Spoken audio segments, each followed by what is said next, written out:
साडी आणि स्त्रीचं नातं खूप अतूट असते. अगदी स्त्रीचा आणि साडीचा एक आनंददायी प्रवास असतो. आता तुम्हाला वाटेल हा कसला प्रवास? चला तर मग पाहूया. नमस्कार, मी वैशाली बांते, महिला विचार या यूट्यूब चॅनलमध्ये तुम्हा सर्वांचे खूप खूप मनापासून स्वागत करते.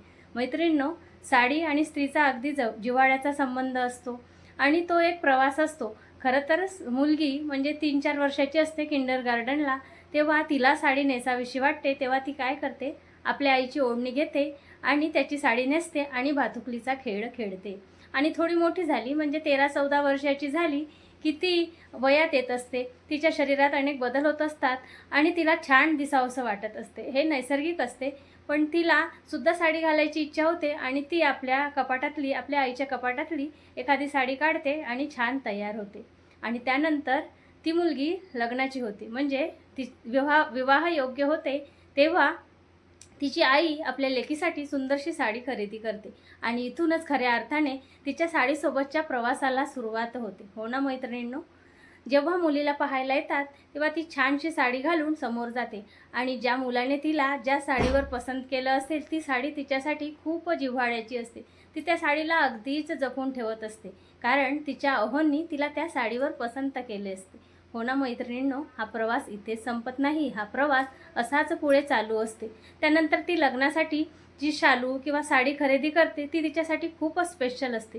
ती साडी किंवा शालू फारशी वापरली जात नाही, पण तिची कपाटात एक विशिष्ट जागा असते. त्या विशिष्ट जागेमध्येच ती साडी जपून ठेवली जाते.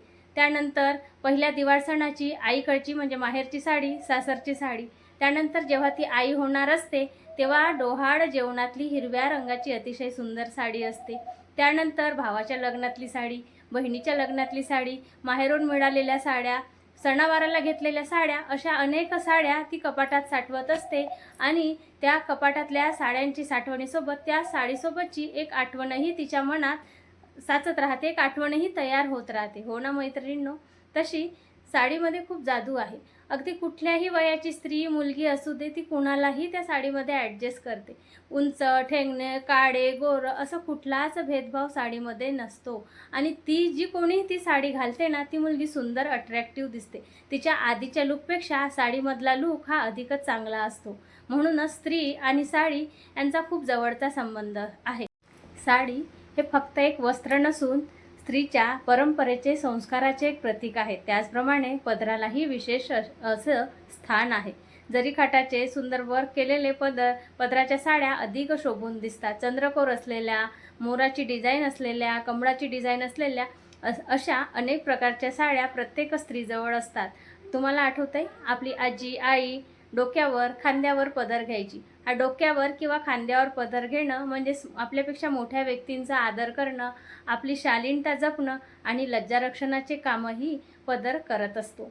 पण आजकालच्या तरुण मुली फॅशनच्या नावाखाली खांद्यावरचा पदर कमरेभोवती गुंडाळतात आणि विचित्र अशी फॅशन करतात. तसं तर हा प्रत्येक स्त्रीचा वैयक्तिक प्रश्न आहे, पण आपली परंपरा जपणं, आपली संस्कृती जपणं हे प्रत्येक भारतीय स्त्रीचे कर्तव्य आहे. बरोबर ना मैत्रिणींनो?